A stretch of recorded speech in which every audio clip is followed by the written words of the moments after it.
Hi friends, welcome back to Mercy's world.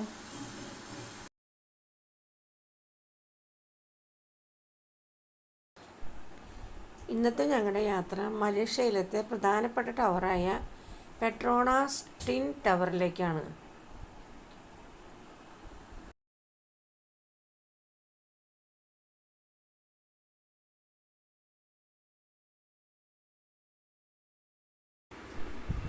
മലേഷ്യയിലത്തെ ഏറ്റവും പ്രധാനപ്പെട്ട ഒരു ടവറാണിത്.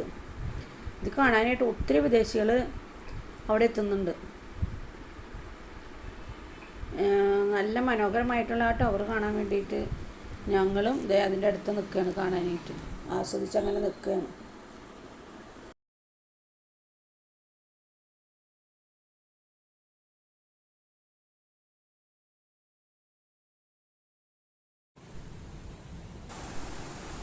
നമ്മളിപ്പോൾ നിൽക്കുന്നത് പെട്രോണാസ് ട്വിൻ ടവറിൻ്റെ ഏറ്റവും ഫ്രണ്ടിലത്തെ ഭാഗത്താണ്. ആ കാഴ്ചയാണ് നിങ്ങൾ കാണുന്നത്. അതിന് താഴെ സ്റ്റെപ്പുകൾ ഇറങ്ങിയിട്ട് ഫൗണ്ടനും മറ്റു കാര്യങ്ങളൊക്കെ ഉണ്ട്. വേണ്ട, ഒത്തിരി പടികൾ ഇങ്ങനെ താഴത്തോട്ട് ഇറങ്ങി വന്നിട്ട് അതിൻ്റെ അടിയിലായിട്ട് ഫൗണ്ടൻ ഉണ്ട്.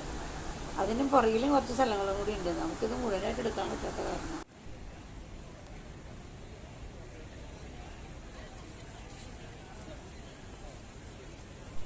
എന്താ അതിൻ്റെ ഒരു ഭംഗിയെന്ന് നോക്കൂ. നമ്മൾ പണ്ട് കാലത്ത് നമ്മുടെ വീടുകളിലൊക്കെ ഇതുപോലത്തെ ചോറും പാത്രം ഉണ്ടായിരുന്നു, തൂക്ക് ചോറും പാത്രം. സ്കൂളിലേക്കൊക്കെ പോകുമ്പോൾ ചോറ് കൊണ്ടുപോകാനായിട്ട് അടുക്ക് പാത്രം ഉണ്ടാവില്ല. ആസ്പത്രിയിലേക്കൊക്കെ ചോറ് കൊണ്ടുപോകാനായിട്ട് ഇതുപോലത്തെ അടുക്ക് പാത്രങ്ങൾ കൊണ്ടുപോകാറുണ്ട്. അതേ അടുക്ക് പാത്രത്തിൻ്റെ ഒരു മോഡലായിട്ടുള്ളത് കണ്ട്. അടുക്ക് പാത്രം ഇങ്ങനെ അടുക്കി വെച്ചിരിക്കുന്നത് പോലെയാണത്. അങ്ങനെയല്ലേ നമുക്കത് കാണുമ്പോൾ തോന്നണത്.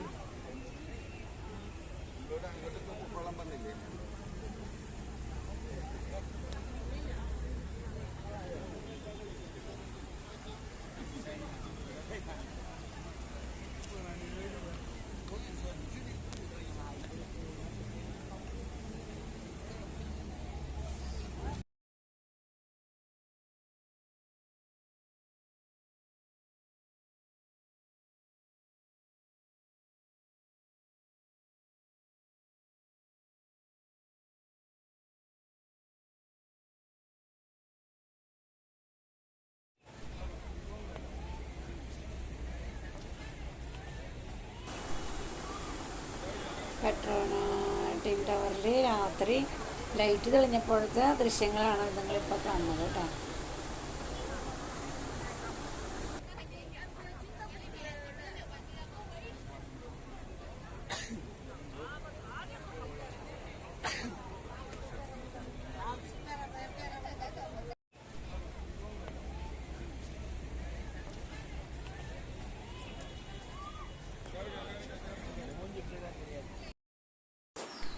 പെട്രോണാസ് ട്വിൻ ടവറിൻ്റെ ഉള്ളിലത്തെ ഷോപ്പിംഗ് മാളിലേക്ക് കടക്കാൻ വേണ്ടിയിട്ട് നിൽക്കുകയാണ് ഞങ്ങളവിടെ.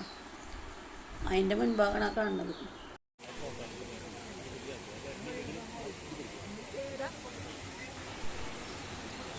ഷോപ്പിംഗ് മാളിൻ്റെ പുറകിലായിട്ട് ഒരു വാട്ടർ ഫൗണ്ടൻ ഉണ്ട്.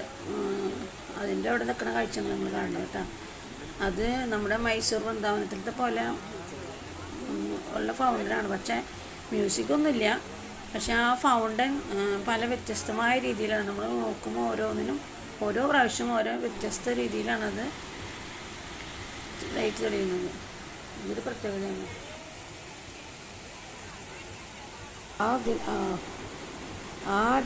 പെട്രോണാസ് ട്വിൻ ടവേഴ്സിൻ്റെ ഉള്ളിൽ ഒത്തിരി ഷോപ്പിംഗ് മാളുണ്ട്. അപ്പോൾ ആ ഷോപ്പിംഗ് മാളിലൊക്കെ കയറി കഴിഞ്ഞ് നമ്മൾ എല്ലാ കാഴ്ചകളൊക്കെ കണ്ട് കാര്യമായിട്ടൊന്നും വാങ്ങിച്ചൊന്നുമില്ല. എങ്കിലും അതൊക്കെ കണ്ടു കഴിഞ്ഞ് ഇറങ്ങണ നേരത്ത് നമുക്ക് ബാക്കിൽ ഇതുപോലെ നല്ല ഫൗണ്ടൻ ഉണ്ട്. അത് കാണാൻ കുറച്ച് നേരം അവിടെ ഇരുന്നു. പക്ഷെ നമ്മുടെ മൈസൂരിലത്തെ പോലെ മ്യൂസിക്കൊന്നുമില്ല. പക്ഷേ പല വെറൈറ്റി ആയിട്ട് ഇങ്ങനെ ലൈറ്റുകളിങ്ങനെ തെളിഞ്ഞുകൊണ്ടിരിക്കുന്ന ഫൗണ്ടൻ നല്ല രസമുണ്ട്. ആസ്വദിച്ചിരിക്കാൻ നല്ലതാണ്. അത് ഒരു പ്രാവശ്യം കണ്ടതല്ല പിന്നെ കാണുന്നത് അങ്ങനെ. പക്ഷേ മ്യൂസിക് സിസ്റ്റം ഒന്നും കണ്ടില്ല. എങ്കിലും നല്ല വൈകുന്നേരം നേരത്തെ അങ്ങനെ സുഖമായിട്ട് അവിടെ ഇരുന്ന് അങ്ങനെ കാറ്റ് കൊള്ളാനായിട്ടും ഇത് കാണാനായിട്ടും ഒത്തിരി ആൾക്കാർ അവിടെ അന്നേരം വന്നിട്ടുണ്ട്. കാരണം ഷോപ്പിംഗ് മാളിൽ വരുന്നവർക്ക് അതൊക്കെ വാങ്ങിച്ചു കഴിഞ്ഞ് അല്പം റിലാക്സ് ചെയ്യാൻ പറ്റിയ സ്ഥലമാണത്. അപ്പോൾ അതാണ് നിങ്ങൾ കണ്ടുകൊണ്ടിരിക്കുന്നത്. അപ്പം ഞാൻ നിങ്ങളെ സിംഗപ്പൂരും മലേഷ്യയിലെത്തിയ ഒത്തിരി കാഴ്ചകൾ കാണാൻ പറ്റാത്തവർക്ക് വേണ്ടിയിട്ട് ഒത്തിരി കാഴ്ചകൾ ഞാൻ നിങ്ങളെ കാണിച്ചു തന്നു എന്നാണ് എൻ്റെ വിശ്വാസം. അപ്പം നിങ്ങളുടെ സപ്പോർട്ട് എനിക്കുണ്ടാവണം.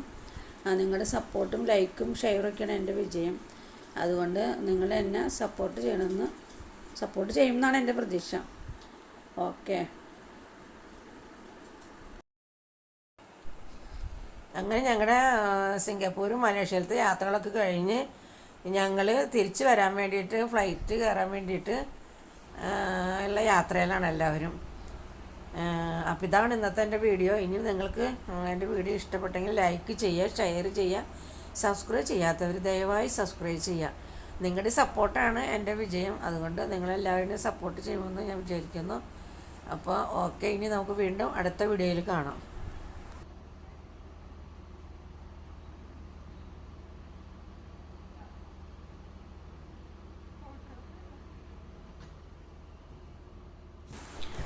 പിന്നെ ഇത്രയും നന്നായിട്ട് ഈ ടൂർ സംഘടിപ്പിക്കാൻ കഴിഞ്ഞ എല്ലാ ഭാരവാഹികൾക്കും, അതിൻ്റെ പിന്നെ പ്രവർത്തിച്ച എല്ലാ വ്യക്തികൾക്കും, ഓരോരുത്തരെയും പേരെടുത്ത് പറയുന്നില്ല, എന്നാലും എല്ലാ വ്യക്തികൾക്കും ഞാൻ നന്ദി പറയുന്നു. അങ്ങനെ ഒരു യാത്രയിൽ പങ്കെടുക്കാൻ സാധിച്ചതിനും സർവേശ്വരൻ നന്ദി പറയുന്നു. ഓക്കെ. ഒരിക്കൽ കൂടി ഞാൻ പറയുകയാണ്, എൻ്റെ വീഡിയോ ഇഷ്ടപ്പെട്ടെങ്കിൽ ലൈക്ക് ചെയ്യുക, ഷെയർ ചെയ്യുക. സബ്സ്ക്രൈബ് ചെയ്യാത്തവർ ദയവായി സബ്സ്ക്രൈബ് ചെയ്യുക.